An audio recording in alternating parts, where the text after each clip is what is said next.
Doctor سمیع اللہ ملک صاحب میرے ساتھ موجود ہیں۔ ڈاکٹر سمیع اللہ ملک صاحب بنیادی طور پر انجینئر ہیں، آپ نے کعبہ شریف کے بہت سارے پروجیکٹس کو مکمل کیا، دنیا بھر میں لکھتے ہیں، الجزیرہ کے ساتھ انالیسس کرتے ہیں۔ اس کے علاوہ انہوں نے اپنی انجینئرنگ کی تعلیم جو ہے یہیں امریکہ سے ہی مکمل کی تھی، اس کے بعد انگلینڈ میں ایز اے کنسلٹنٹ آپ کام کرتے رہے اور میرے ساتھ ہوا کرتے ہیں اس پروگرام میں۔ پاکستان کی پولیٹیکل سینیریوز کو بڑی قریب سے دیکھتے ہیں۔ ڈاکٹر صاحب سب سے پہلے تو السلام علیکم۔ وعلیکم السلام ورحمۃ اللہ وبرکاتہ، حیاک اللہ وبارک اللہ فیک۔ بہت شکریہ ڈاکٹر صاحب۔ سب سے پہلے تو میں آپ کے ساتھ شیئر کرنا چاہتی ہوں کہ آج 29 جو بلکہ مجھے کرنل انعام صاحب کا بھی صبح مجھے پورا کا پورا اسکرپٹ ملا، 29 لوگوں کو جن کو فوج نے سزا دی ہے اور 29 افراد کو فوجی عدالتوں سے سنائی گئیں، ان کو آج سپریم کورٹ میں کرنل انعام صاحب کی سپرویژن میں چیلنج کر دیا گیا۔ آپ کے نوٹس میں ہے؟ اعوذ باللہ السمیع العلیم من الشیطان الرجیم، بسم اللہ الرحمن الرحیم، لما تقولون ما لا تفعلون، صدق اللہ العلی العظیم، رب اشرح لی صدری یسر لی امری واحلل عقدۃ من لسانی یفقہوا قولی، ربنا تقبل منا انک انت السمیع العلیم، آمین یا رب العالمین۔ بہن جی، جس پوسٹ کا آپ ذکر کر رہے ہیں، مجھے بھی پوسٹ آئی ہے کرنل انعام صاحب کی طرف سے اور چیلنج کیا گیا ہے، اور انہوں نے کرنل انعام صاحب نے عدالت کے توسط سے آرمی کو ریکارڈ طلب کیا ہے کہ یہ 25 آدمی جن کو سزا سنائی گئی ہے آرمی فوجی عدالتوں کی طرف سے، اس کا ریکارڈ طلب کیا ہے۔ اس کے ریکارڈ طلب کرنے کے بعد پھر معاملہ ہوگا اس کو چیلنج کرنے کا اور ان کی سزاؤں کے بارے میں بات کرنے کا۔ تو یہ ساری چیزیں جو ہیں شروع ہو چکی ہیں، اور بھی یہ اس سے پہلے بھی ہوا تھا جب عمران خان صاحب کا دور تھا، اس زمانے میں بھی تقریباً کرنل صاحب نے ہی شیئر کیا تھا۔ ہم کرنل صاحب سے ریکویسٹ کریں گے کہ ملاقات بھی ہو سکے۔ عمران خان صاحب کے دور میں بھی تقریباً 25 سے 27 لوگوں کا کورٹ مارشل یا کورٹ میں ان کے کیسز چلے تھے، ان کو کاؤنسل بھی نہیں پرووائڈ کیا گیا تھا، اس کو بھی چیلنج کیا تھا کرنل انعام نے۔ بعد میں ان لوگوں کو کاؤنسل بھی پرووائڈ کی گئی تھی اور ان کے کیسز میں سے کافی بعد میں رد و بدل ہوا تھا۔ تو کرنل انعام نے ایک دفعہ پھر وہی ذمہ داری لی ہے کہ وہ جو 29 افراد جن کا فوجی عدالتوں میں کیس چلا ہے اور ان کو سزائیں سنائی گئی ہیں، کرنل انعام نے ان کو سپریم کورٹ میں چیلنج کر دیا ہے۔ جی، آپ یہ دیکھیے کہ باجوہ صاحب کے زمانے میں ایک بہت بڑے سینئر فوجی آفیسر تھے، ان کے بیٹے نے باجوہ صاحب پہ تنقید کی تھی اور اس خط کو لے کے باقاعدہ طور پہ کیس چلایا گیا، اور وہ بچہ آج تک جیل میں سڑ رہا ہے، اور اسے 10 سال کی سزا سنائی گئی اور 10 سال کے بعد سزا کم ہو گئی، لیکن اس سزا کو ان کو پھر دوبارہ بڑھا دیا گیا اور ابھی تک وہ جیل میں سڑ رہا ہے۔ مطلب ایک تو یہ مثال موجود ہے ابھی تک جس کو میں بھی جانتا ہوں، اور اس بچے کے باپ کو بھی جانتا ہوں، کیونکہ مجھ سے بھی انہوں نے رابطہ کیا تھا، کچھ لکھے اس کے اوپر۔ اب یہ کچھ اور بھی کیسز ہیں، اور یہ کیسز صرف عمران خان کے زمانے میں نہیں شروع ہوئے تھے، بلکہ اس سے پہلے دراصل فوجی عدالتوں کو اس وقت مطلب انوالو کیا گیا تھا جب APS پشاور میں حملہ ہوا تھا پبلک اسکول سروس کے اوپر۔ اس کے بعد باقاعدہ طور پر تمام سیاسی جماعتیں بیٹھی تھیں، اور اس کے بعد ہنگامی ایک قوانین پاس کیے گئے، جس کے بعد آرمی کو اس لیے یہ کیسز دیے گئے کہ سویلین حکومت نے یہ کیسز لینے سے انکار کر دیا تھا اس وقت۔ اگر آپ یہ ریکارڈ پہ موجود ہے، اگر آپ چیک کریں تو پشاور کی عدالتوں نے باقاعدہ طور پہ انکار کر دیا تھا ان کو سننے کا۔ اس کے لیے انہوں نے کہا کہ مسئلہ یہ ہے کہ اگر یہ جو ٹیررسٹ جنہوں نے یہ کام کیا تھا APS کے اندر، وہ باقاعدہ طور پہ ججز کو بھی انہوں نے دھمکی دی تھی، اور جس کی بنا کے اوپر جو سویلین عدالتیں تھیں انہوں نے سننے سے انکار کرنے کے بعد پھر تمام، کیونکہ اس زمانے میں عمران خان صاحب جو تھے وہ آپ کو یاد ہوگا اسلام آباد میں دھرنے پہ تھے، موجود تھے۔ پھر جب یہ ہنگامہ ہوا تو اس کے بعد پھر دھرنا ختم کر کے انہوں نے بچوں کے ساتھ یکجہتی کے طور پر انہوں نے پھر اس حکومت کا ساتھ دیا اور کہا کہ ٹھیک ہے، ہم بھی اس حق میں ہیں کہ فوجی عدالتوں میں مقدمہ چلایا جائے۔ تو یہ نظیر تو اس وقت سے مشہور ہے، نواز شریف کے زمانے میں یہ ہوا تھا، اس کے بعد پھر مقدمے چلے، اس وقت انہوں نے مقدمے چلے، اس کے بعد عمران خان کے زمانے میں مقدمے چلے۔ اب دوبارہ تیاری ہو رہی ہے، یہ جو 9 مئی کا واقعہ ہے اس کو لے کے دوبارہ جو اس کی تیاری ہو رہی ہے۔ ڈاکٹر صاحب یقیناً ہمارے اسٹوڈیو کا نمبر 4166201778، میری ریکویسٹ ہے کہ جب آپ کال کریں گے تو آپ اپنا نام بتائیں گے۔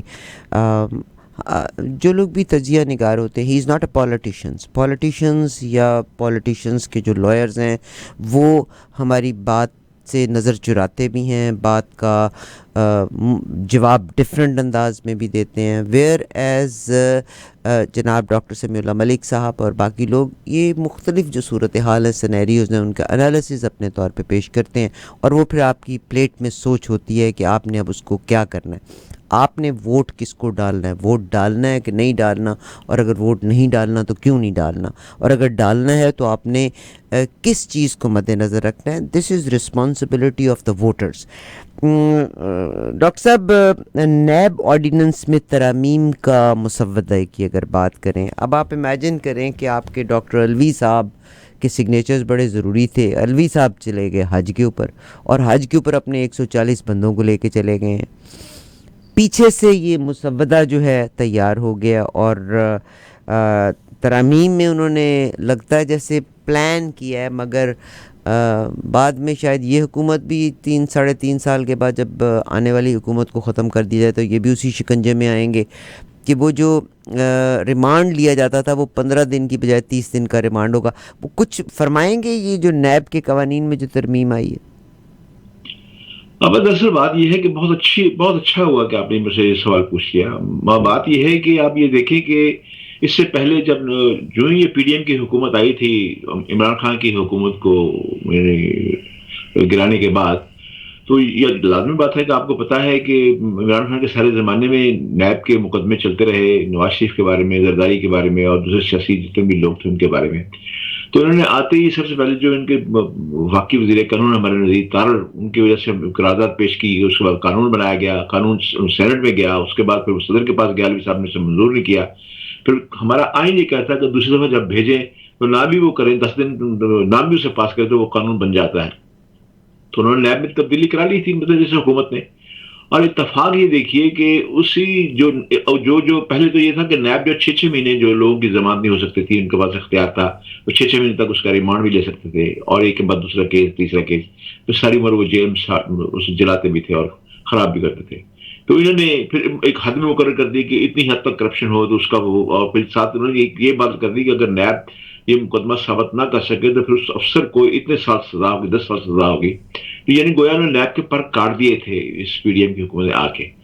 اب وہ جب قانون بن گیا تو اس کے بعد اتفاق دیکھے عمران خان پہ جو مقدمہ چلا تو اس کا فائدہ عمران خان کو خود پہنچا. یہی وجہ ہے کہ جب 9 مئی سے پہلے 7 مئی کو انہیں گرفتار کیا گیا تو اس پہ عدالت نے اس کی ضمانت لے لی، اور ویسے بھی وہ 10 دن سے زیادہ جو قانون ہے وہ 10 دن سے زیادہ اسے رکھ نہیں سکتے تھے.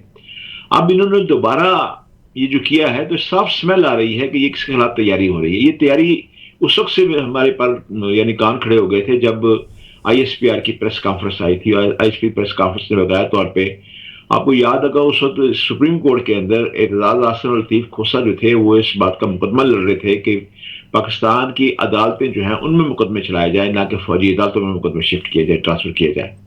انہوں نے دونوں جو وکلاء تھے انہوں نے یہ نہیں کہا تھا کہ ان میں مقدمے نہ چلائے جائیں، انہوں نے یہ کہا تھا کہ جب عدالتیں موجود ہیں تو پھر فوجی عدالتوں میں مقدمے کیوں چلائے جائیں. آپ یہ دیکھیں کہ اگر سب سے بڑی بات یہ ہے کہ قتل کے مقدمے اگر عدالتیں ہماری سنتی ہیں، قتل کے مقدمے، تو یہ بھی تو مقدمہ مطلب اگر قومی سلامتی کا ہے تو قومی سلامتی کو بہت سے مقدمے سنے جا سکتے ہیں، اور عدالتیں ہیں ہی اسی بات کے لیے ہوتی ہیں.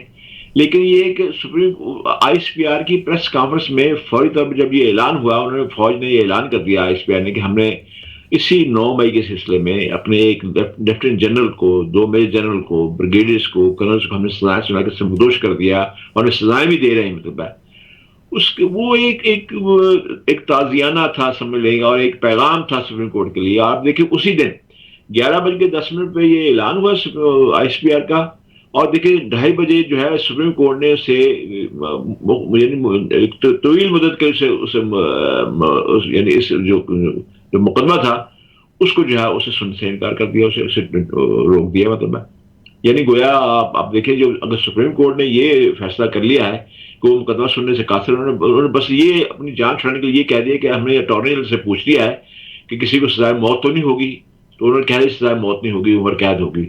مقصود صرف یہ ہے کہ وہ یعنی اس بات کو انہوں نے سپریم کورٹ نے بیک سٹیپ پہ آ گئی اور مقدمہ آج تک وہ بالکل نہیں چل رہا. اب اس کا یعنی گویا اب نیب کے اندر یہ جو ترمیم کر دی گئی ہے، اس کا مراد یہ ہے کہ اب لازمی بات ہے کہ وہ جو ان کا جو ٹارگٹ ہے اسے کیسے اچیو کیا جائے. اور اس کے لیے پہلے بھی کیونکہ جو نیب کا قانون تھا اس میں الوی صاحب نے دستخط نہیں کیے تھے، واپس کر دیا تھا، لیکن وہ آئینی طور پہ وہ خود بخود قانون بن گیا تھا. اب باقاعدہ طور پہ یہ شواہد محسوس ہوئے، مطلب معلوم بھی ہو رہے ہیں، مطلب ہے کہ باقاعدہ طور پہ یہ پتہ تھا، یہ خبر اچانک ہی نہیں آئی، مطلب ہے کہ نیب نے کر دیا. یعنی انہیں پتا تھا کہ کیونکہ وہ سیاسی جو عارف علوی صاحب ہے بھارت پی ٹی آئی کے ہیں، وہ چاہتے ہیں کہ میرا نام بھی بچا رہے، مجھ پہ کوئی حرف بھی نہ آئے. تو جس طرح آپ نے فرمایا وہ 140 افراد کو لے کے حج پہ چلے گئے. پاکستان جو ہے وہ آئی ایم ایف کے ترلے کر رہا ہے، سیٹیں کاٹ رہا ہے، مطلب ہم اپنے مہنگائی میں ڈوبے ہوئے ہیں، اور وہ ہمارے صدر محترم جو ہے 140 افراد کو حج پہ لے کے چلے گئے ہیں. اگر آپ نے حج پہ جانا ہے تو اکیلے جائیں، میاں بیوی جائیں. اگر 140 آپ لے کے جانے کا شوق ہے تو انہیں کہیں گے کرایہ دیں، سرکاری جو جہاز استعمال کیا جائے. پھر آپ یہ دیکھیں کہ سرکاری طور پہ سعودی عرب جو ہے ہر سال 1200 افراد کو اپنا مہمان بناتا ہے، لیکن اس نے اس دفعہ پاکستان کے کسی فرد کو یہ اعزاز نہیں بخشا کہ اسے مہمان بنایا جائے. اور یہ وہاں پہ پہنچ گئے تو وہاں پہ سرکاری نہیں بن سکے. اب لازمی بات ہے کہ 140 افراد کے ہوٹل کا بندوبست بھی وہاں پہ ہوا ہے، 140 افراد کے مقابلہ اخراجات بھی ہوئے ہیں. ہماری ایمبیسی جس کا کام ہے کہ وہ خارجہ پالیسی میں کام کرے، اپنی پالیسی بنائے، وہ آپ ان کی خدمت گزار میں لگی ہوئی تھی. اور پھر صدر کو جب پتا چلا کہ سبکی انہوں نے بڑی کوشش کی کہ یہاں پہ کسی سرکاری بڑے افسر سے مل کے کوئی تصویریں کھنچوائی جائیں، وہ کام بن نہیں رہا تھا کیونکہ سرکاری طور پہ گئے نہیں تھے. تو بڑی مشکل سے 2 منٹ 33 سیکنڈ کا سیشن ملا ولی عہد کے ساتھ تصویر بنوانے کا. یعنی 2 منٹ 33 سیکنڈ کے تصویر کے لیے 140 افراد کے لاکھوں ڈالر پاکستانی قوم کو بھگتنے پڑے اور اس صدر کو جانا پڑا. لیکن اس کے جواب میں انہیں پتا تھا وہ سینٹ کے چیئرمین ان کے اپنے ہیں، ان سے انہوں نے اس بل پہ دستخط کروا لیے. اب یہ قانون بن گیا ہے، اور یہ قانون میں نے پہلے ذکر دیا کہ کس لیے استعمال ہوگا، کیوں بنایا گیا، یہ 10 سے 30 دن کیوں کیا گیا ہے. آپ بھی جانتی ہیں، میں بھی جانتا ہوں کہ عمران خان صاحب کے بارے میں جو مقدمہ جو اب چل رہے ہیں، نیب کے مقدمے میں نیب بھی ان کو مقدموں کے پر توڑ رہا ہے، پر وہ تیار بھی ہے. نیب میں ان کی پیشیاں بھی ہو چکی ہیں. تو یہ لگتا تو یہی ہے کہ اس میں نیت صحیح نہیں ہے، اور وہ اپنے اس مقاصد کے لیے انہوں نے اس طرح کام کیا ہے. اور یہ ٹٹ فار ٹیٹ ہے. اور عمران خان کے زمانے میں جو معاملہ ہوا تھا، آپ دیکھیں اس زمانے میں نیب نے تو کسی کو سزا تو نہیں دے سکی، اور لیکن یہ ہے کہ وہ دوبارہ ہو رہا ہے. اب میں یہ نہیں کہتا کہ عمران خان صاحب نے مقدمے جائز کیے تھے یا ناجائز کیے تھے، یا اب یہ جائز ہوں گے یا ناجائز ہوں گے، لیکن یہ کہ ہمارے یہاں انتقامی سیاست چل رہی ہے. اور پاکستان کا تو آپ کو سیاسی دستور یہ بن گیا ہوا ہے کہ اگر آپ حزب اختلاف میں ہیں تو جی بھر کر حکومت کو گالیاں دیں، اور جب برسر اقتدار آ جائیں تو پھر آپ اپنے مخالفین کو جی بھر کے انہیں رگے دیں، انہیں برباد کریں. اور یا پھر اس کے علاوہ یہ کہ بس آپ گھٹنوں کے بل بیٹھ کے کشکول ہاتھ میں لے کے خیرات کٹھی کرتے رہیں، اور خیرات مل جائے تو کہیں کہ اگر یہ خیرات نہ ملتی تو ملک دیوالیہ ہو جاتا، میں میرے بڑے بھائی میاں نواز شریف صاحب خود کو کبھی معاف نہ کرتے. یہ کوئی نہیں سوچ رہا کہ قوم شب و روز یہ درخواست کر رہی ہے، ان کی کوئی سنتا نہیں کہ خدا کے لیے اب ہمیں معاف کر دیا جائے، ہم آپ کیا اب یہ شہزادوں سے تنگ آ گئے ہیں. یعنی میں پاکستان سے اب 6-7 سال چھوٹا ہوں، کم سے کم میں نے اپنے ہوش میں آئی ایم ایف اور امریکہ کے بارے میں ہر پاکستانی حکومت اور اپوزیشن کو یہی کرتے دیکھا ہے. اپنے یعنی اپوزیشن کو گیدنا، ان کو ذلیل کرنا، رسوا کرنا. اور یا پاکستان آئی ایم ایف کے پاس آپ دیکھیں پہلی دفعہ پاکستان آئی ایم ایف کے پاس 8 دسمبر 1958 سے گیا تھا، 8 دسمبر 1958 کو، اور آج تک 23 بار جا چکا ہے. یعنی ایوب خان کے نام پر بڑی صنعتی اور صدر انقلاب کے فوائد براہ راست امریکی اقتصادی امداد اور عالمی بینکی مالی اور ٹیکنیکل مدد بھی پاکستان کو دور یوبے میں ایوب خان کے دور میں ملتی رہی. اس وقت بھی ایوب خان زمانے میں ہم نے 3 بار رجوع کیا تھا آئی ایم ایف کے ساتھ، کوئی نئی بات نہیں ہے. بھٹو دور میں بھی خود کفالت کی خاطر سوشل معیشت بنا رہے تھے، وہ اس پالیسی میں بھی 4 بار وہ آئی ایم ایف کے در پہ گئے. ضیاء الحق کے لیے افغان فن جنگی تفعیل اربوں ڈالر کی بہار آئی، اور اسلامی نظام معیشت، انہوں نے اسلامی نظام معیشت کا نعرہ لگا تھا. ان کی کچی پکی کوششوں جو فیض و برکات ہے، وہ بھی آئی ایم ایف کے 2 دفعہ زنجیر ہلائی ان کا دروازہ، آپ آئے ہماری مدد کریں. اور اس طرح بے نظیر بھٹو کو بھی دونوں ادوار میں 5 بار آئی ایم ایف کا دامن تھامنا پڑا. پھر شہباز شریف کی کیا بات کریں، ان کے بڑے بھائی نواز شریف، ان کے تینوں ادوار میں آئی ایم ایف 4 بار مدد کو آیا. مشرف ور میں دہشت گردی کے خلاف جنگ کی ڈالرانہ بے شمار مدد بھی ہمیں ملی، امریکہ بھی ساتھ کھڑا تھا، یورپ سارا ساتھ کھڑا تھا. پھر معاشی ترقی میں 6% سالانہ اضافے کا غبارہ اڑانے کے بعد بھی آئی ایم ایف کے در پر 2 بار اور زرداری دور میں 1 بار حاضری دینا پڑی. اب عمران خان جب اقتدار میں آئے تھے تو پہلے آپ کو یاد ہوگا کہ اقتدار میں سے پہلے کہہ رہے تھے کہ میں اس سے بہتر کہ میں پھانسی پہ لٹک جاؤں, پھانسی لے لوں گا. لیکن انہوں نے جب حلف اٹھایا تو 1 ماہ بعد ہی انہوں نے پتا اسد کو انہوں نے واشنگٹن میں آئی ایم ایف کے ہیڈ کوارٹر میں رابطہ کرنے کی بھیج دیا. اور انہوں نے کہا کہ مجھے تو پتا نہیں تھا کہ اندر کا حال اتنا برا ہے. اور اب یہی بات شہباز حکومت کر رہی ہے. آئی ایم ایف کی 9ویں قسط حاصل کرنے کے لیے انہوں نے کیا کچھ نہیں کیا جب سے یہ آئے ہیں. 8 ماہ میں اپنے تمام درپردہ گھوڑے کھول لیے انہوں نے. 3 دوست ممالک سعودی عرب مدد ہاتھ جوڑ کر قرضوں کا رول اوور کروایا, چین سے کروایا. چین سے 5 ارب جو قرض لیا تھا واپس کیا ایک دن, اگلے دن واپس آ گئے, مطلب اسے لے لیا, مطلب سرٹیفکیٹ لے لیے تاکہ آئی ایم ایف کا ایک قرضہ واپس آ جائے. ابھی بڑے دھوم دھام سے اسحاق ڈار کو بلایا گیا تھا لندن سے, جو کہ نواز شریف کے سمدھی ہیں مطلب ہے. اور جب وہ انہوں نے آتے ہی آئی ایم ایف کو تھوڑی سی آنکھیں دکھائی, آئی ایم ایف نے دیکھ لی, ان کی ناک سے لکیریں سارے پاکستان کے نکلوائی. اور جب پھر بھی یہ باز نہیں آ رہے تھے بات کرنے سے, اور اس امریکہ کے سفیر کے پاس چلے گئے کہ آپ ہماری مدد کریں. غیرت کا تقاضا تو یہ تھا نا کہ جس طرح آپ نے بولا تھا, کہا تھا, میں آپ کچھ کر کے دکھاتے, وہ تو آپ کر کے نہیں دکھائے. اور ایک اخبار نے جب آپ سے سوال پوچھا تو آپ نے اس میں تھپڑ جڑنے کی کوشش کی, اپنی طرف سے آپ نے تھپڑ مار دیا. آپ کو ایسا اتنا حوصلہ نہیں ہے کہ آپ سچی بات سن سکیں, مطلب ہے. اب اپنی مرضی کا بجٹ آپ نے پیش کر کے پھر آئی ایم ایف کی مرضی کی ترامیم تو آپ نے کر دی ہے. پھر بھی اگر غیرت تھی تو نہ مانتے, مطلب جغرافی اور نظریاتی سرحدوں کی ذمہ دار فوجی قیادت, اس کو بھی انہوں نے معاشی سرحدوں کے تحفظ کے لیے بیچ میں ڈالا. اور خود شہباز شریف صاحب نے کہا کہ جی اس میں ہماری بڑی مدد جو ہے ہمارے جو ہمارے سپر سالار انہوں نے بھی کی ہے. اور اب یہ پیرس میں اب دیکھ لیں, اب چند دن پہلے اس مدد ملنے سے پہلے, آئی ایم ایف سے وعدہ کرنے سے پہلے, پیرس میں آئی ایم ایف کی ایم ڈی کے سامنے وزیر اعظم 3 بار کرسی پر ایسے بیٹھے نظر آئے جیسے کوئی ہوتا ہے نا کہ آدھی نالائق بچہ ہیڈ مسٹر کے روبرو بیٹھا ہوتا ہے. اور آخر میں ہیڈ مسٹر جو ہے ترس کھا کہتی ہے, اچھا آئندہ ایسا کیا نا تو اسکول سے نکال دوں گی. تب کہیں جا کے ساکدار کی تمام کوششوں کے باوجود $3 ارب کی سٹینڈ بائی فیسلٹی کا معاہدہ ہوا ہے, اور وہ بھی مڈل آف جولائی میں اپروو ہوگا. اس کا مطلب ہے کہ مریض معیشت کو جو ہے چند ماہ کے لیے مزید آکسیجن دی گئی ہے. یہ بھی آپ نوٹ کر لیں, آپ یہ ہمیشہ ہوتا آیا ہے کہ جیسے ہی آئی ایم ایف کا انجیکشن لگتا ہے مریض میں تھوڑی سی توانائی بھر جاتی ہے, تو پہلا جملہ اس کے منہ سے ایسا نکلتا ہے, یہ آخری تھا, آپ دعا کریں, جیسے شہباز شریف نے کہا آپ دعا یہ فخریہ نہیں ہے, یہ آخری ہے, مطلب ہے آخری ہوگا یہاں پہ.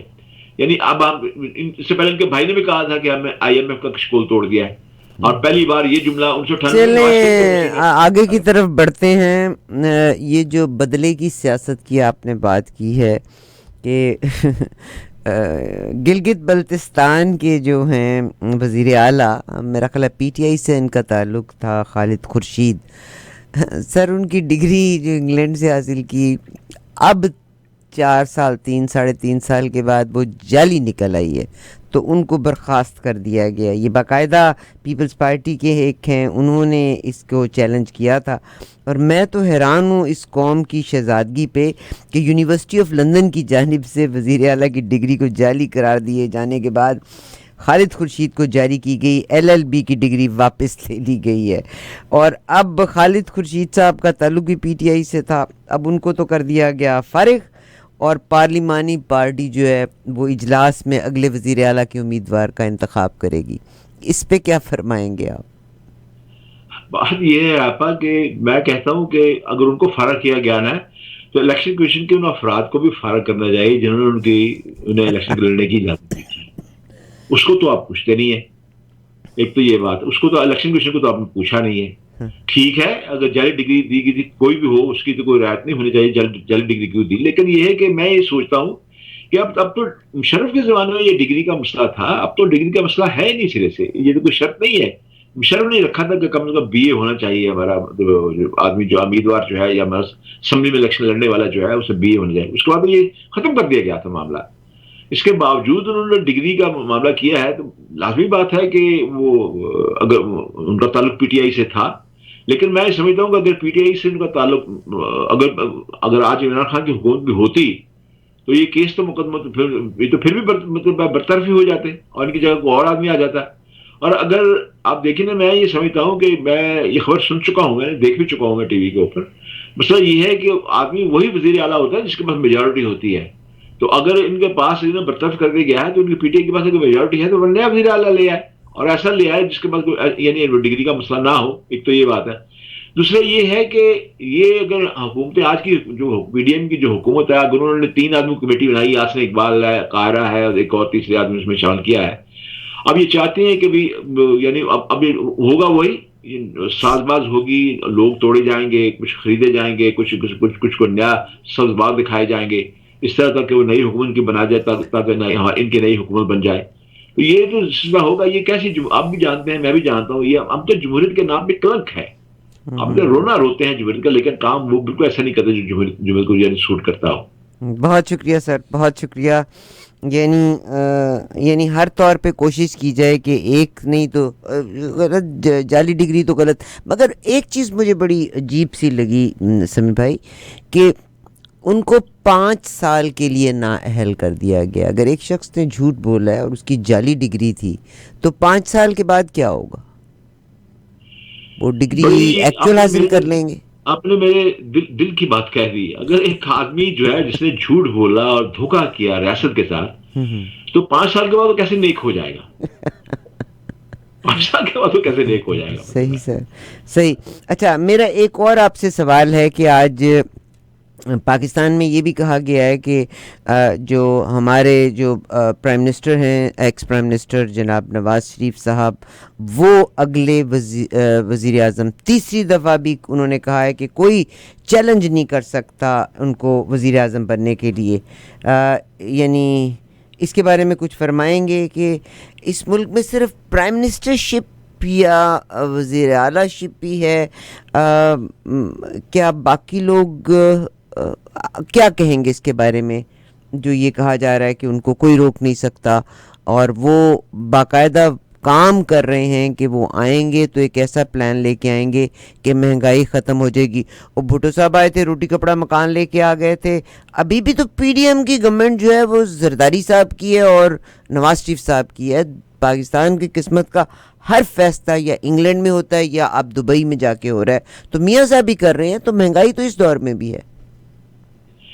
بالکل درست کہا آپ نے. اپنے سوال کا جواب آخری فکر میں دے دیا. بات یہ ہے بہن کہ اب ہمارے ہاں ایک پنجابی کی مثل مشہور ہے کہ شیر دی مرضی بچہ دے یا انڈا دے، مطلب شیر کی مرضی ہے. بات یہ ہے کہ ابھی یہ جو اسحاق ڈار صاحب جو ہمارے گلے پہ، ہمارے سر پہ عذاب کے طور پہ تھوپ دیے گئے ہیں، ان کو بھی تو نواز شریف نے بھیجا ہے، مہنگائی ختم کرنے کے لیے بھیجا تھا. ان کو اس کا قصور خالی یہ تو نہیں رہنا چاہیے کہ اسحاق ڈار ہی اس کا قصوروار ہے. جنہوں نے ان کو بھیجا تھا وہ بھی قصوروار ہیں، شہباز شریف بھی قصوروار ہے، نواز شریف بھی قصوروار ہے. اور نواز شریف کے پاس ایسی کیا گدڑ سنگھی ہوگی جو آئیں گے تو مہنگائی ختم کریں گے.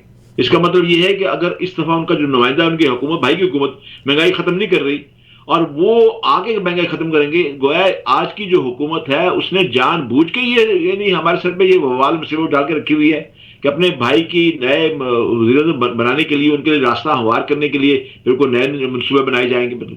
مسئلہ تو یہ ہے. مہنگائی جو چل رہی ہے اس کو یہ تو ہمارے اسحاق ڈار صاحب جو تشریف لائے تھے تو انہوں نے کہا تھا اس زمانے میں ڈالر 200 روپے کا تھا. انہوں نے کہا کہ یہ بڑا یہ غیر منصفانہ مطلب ہے، اس ڈالر کو 150 روپے سے اوپر نہیں ہونا چاہیے. ان کے زمانے میں 300 سے کراس کر گیا. اس وقت نواز شریف صاحب کیوں نہیں بولے؟ شہباز شریف صاحب نے تو بڑی تعریف کی ہے اسحاق ڈار کی. انہوں نے کہا کہ وہ لوگ جو کہ اسحاق ڈار کے بارے میں بتاتے ہیں انہیں پتہ نہیں کہ اسحاق ڈار جو صحت خراب، انہوں نے اپنی صحت خراب کر لی اس ملک کے لیے، اچھی صحت خراب کر لی، مال دولت دنیا جہان کا مال دولت اکٹھا کر لیا، صحت خراب ہو گئی مطلب ہے. اور آج وہ اس کو کر رہے مطلب ہے کہ وہ آئیں گے تو پھر وہ مہنگائی ختم کر دیں گے. یہ تو قوم کو دوبارہ ہاتھ میں لینے کی کوشش ہو رہی ہے. مطلب آپ دیکھیں نا، نواز شریف صاحب پہلے لندن سے سعودی عرب جا رہے تھے حج کے لیے مطلب ہے، لیکن باقاعدہ طور پہ میری جو اطلاع ہے ان کو باقاعدہ منع کر دیا گیا. انہوں نے کہا کہ ہم اسلامی نقطہ نگاہ سے ہم کو منع نہیں کر سکتے، آپ حج پہ آنا چاہتے ہیں تو آ جائیں، لیکن یعنی اکابرین کو سارے مصروف ہیں، وہ آپ سے ملاقات نہیں کر پائیں گے. تو انہوں نے کہا کہ بہتر یہ ہے کہ ہم دبئی چلے جائیں، دبئی بیٹھ کے پھر آپ یہ دیکھیں وہ کون سی ایسی باتیں ہیں جو زرداری صاحب نہیں کر پائے وہاں پہ، اور وہ جو دبئی جا کے پھر ان کی ملاقاتیں ہونی شروع ہو گئی باقاعدہ طور پہ، اور آئندہ کا جو لائے عمل جو ہے تیار ہو رہا ہے مطلب وہاں پہ. اب بات یہ ہے کہ کیا زرداری صاحب یہ سودا کر لیں گے؟ وہ تو اپنے بیٹے کو اگلا وزیر اعظم بننے کا پورا کام کر رہے ہیں. امریکہ میں لابنگ ہو رہی ہے. اب آپ یہ دیکھیں 49 دورے جو ہے بلاول نے کر لی ہیں اس ملک کے، اس غریب ملک کے خرچے کے اوپر. اب وہ جاپان میں گئے ہوئے ہیں. اب جاپان میں آپ دیکھیں, جاپان اپنی طرف سے جاپان کے سرکاری طور پہ گئے ہیں. جاپان کی حکومت کا ایک معمولی سا کلرک ایک معمولی کلر لینے کے لیے آیا ہے وہاں پہ ہوائی اڈے کے اوپر. مطلب آپ یہ دیکھیں یہ کیسا. اور اس دفعہ انہوں نے کیا کیا ہے کہ راہل کو بھیجا ہے تاکہ اسے شو کیا جائے کہ یہ آئندہ کا وزیر اعظم ہے, اور ساتھ بیٹی کو بھیجا کہ یہ آئندہ کی وزیر خارجہ ہوگی. اور وہاں پہ پاکستانیوں کا ایک جھمکٹا ایئرپورٹ پہ لے آئے, اور اب کہا کہ یہ کیا ہو گیا, یہ تو جاپان کا کوئی آدمی آیا نہیں. پھر خبر یہ چلا دی گئی کہ وہاں پاکستانی افراد نے بڑا بھرپور استقبال کیا. 14 آدمی پاکستانی کو جو ہاتھ میں پھول پکڑے ہوئے تھے, جن کو لے کے گئے وہاں پہ. اور آپ مجھے یہ بتائیں کہ امریکہ کے 6 دورے کر دیے بلاول نے. مطلب کس حوالے سے ہے کو مجھے بتائیے کہ امریکہ کے 6 دورے کرنے سے آپ نے کیا نتیجہ حاصل کیا. اب مودی نے جو ایک دورہ کیا امریکہ کا, اس کے بارے میں کوئی بات ہی نہیں ہو رہی کہ وہ کیا وہاں پہ کیا ڈیمیج ہوا, کیا باتیں ہوئی ہیں, کیا نہیں ہوئی. مطلب اور مودی نے جو اسٹیٹمنٹ دی امریکہ میں کھڑے ہو کے, اس کے بارے میں تو کسی نے کوئی بات نہیں کی. ہمارے وزیر خارجہ نے کیوں منہ میں گنگنیاں ڈالی ہوئی ہیں. اب یہ جو باتیں ملک سے باہر بیٹھ کے جو یعنی کیا جا رہا ہے, یہ کیسا ملک ہے ہمارا. ہم یہ تو جیسے آپ نے شروع میں کہا تھا کہ عوام کو چاہیے کہ ووٹ اس کو دینا تو کس کو دیں. کیا ان لوگوں کو ووٹ دیں گے جو صرف پاکستان میں وزیر اعظم بننے کے لیے آنا چاہتے ہیں, جو صرف پاکستان میں حکومت کرنا چاہتے ہیں. ان کا حق یہ ہے, وہ سمجھتے ہیں ہم آئے, ہماری اولاد آئے, پھر ہماری اولادوں کی اولاد آگے آئے. مطلب ہے کیا ہم واقعی یعنی اس لیے ہم ان لوگوں کو ووٹ دیں گے؟ اگر ہم نے ایک جوتا خریدنا ہو پاؤں میں پہننے والا, تو اس کو تو ہم اوپر سے لے کے نیچے تک 100 دفعہ دیکھتے ہیں, پھر بھاؤ تاؤ کرتے ہیں. کیا بدنصیبی ہے ہماری کہ جس کو ہم نے اپنا سردار بنانا ہے, اپنا لیڈر بنانا ہے, اپنا حکومت دینی ہے, جو ہماری قسمتوں کا فیصلہ کرے گا, اس کے بارے میں کچھ سوچتے نہیں ہے. یہ کبھی سوچا نہیں کس نے پاکستان کا کتنا معاشی طور پہ اس کو کتنا نقصان پہنچایا ہے, پاکستانی بینکوں کو کتنے پیسے کھائے ہیں, کتنے قرضے لیے ہیں, کتنے پلاٹس لیے ہیں, کتنے کچھ کیا. اس کے بارے میں تو کچھ غور ہونا چاہیے نا ہماری مطلب قوم کو. تو اب بہت شکریہ. ہم نے بال قوم کی کورٹ میں ڈال دیا. یہ وی لاگ سننا بڑا آسان ہے, اور اکثر وی لاگز آپ دیکھیں اوپر کیپشن ہوتی ہے کہ حکومت گر گئی. کوئی کچھ نہیں گرا. آپ پہ ڈپینڈ کرتا ہے کہ اگر آپ نے ووٹ دینا ہے تو کس کو دینا ہے, کیا آپ کا کرائٹیریا کیا ہے. اگر پاکستان اور قرآن کی آیتیں ہیں کہ جیسی عوام ویسے لیڈر, اگر آپ لیڈرز کو منتخب کرتے ہیں اور اگر کرپٹ لیڈر آتے ہیں تو ووٹ ڈالنے والوں کو پوری رسپانسبلٹی جاتی ہے. بہت شکریہ سمیع بھائی. So we give you today a thought کہ آپ نے الیکشن ہوں گے انشاءاللہ. اب نہیں ہوں گے, 6 مہینے کے بعد ہوں گے, 2024 میں ہوں گے. But you have to choose کہ who do you want as your prime minister, اور which party do you want. آپ سے چھوٹی سی گزارش کر دوں کہ آپ بھول جائیں کہ انتخابات جو ہیں وہ اکتوبر نومبر میں ہوں گے. سر میں تو اس سال میں ہوں گے کہا ہی نہیں. ایک دو میں نے کہا 6 مہینے, تو 6 مہینے جولائی کا مہینہ تو آ گیا, تو 2024 چڑھ جائے گا. میں نے کہا کہ میں آپ کی بات کی میں وضاحت کر رہا ہوں. نہیں آپ کی بات کی تائید بھی کر رہا ہوں, وضاحت بھی کر رہا ہوں. 2023 کی بگننگ سے یہ کہہ رہی ہوں, 2023 کی بگننگ سے کہہ رہی ہوں کہ اس سال میں الیکشن 2023 میں انتخابات نہیں ہوں گے. بہت شکریہ. ہو جائیں گے تو پھر اللہ تعالیٰ کا کوئی میریکل ہوگا. سمیع بھائی بہت شکریہ آپ کا. Thank you.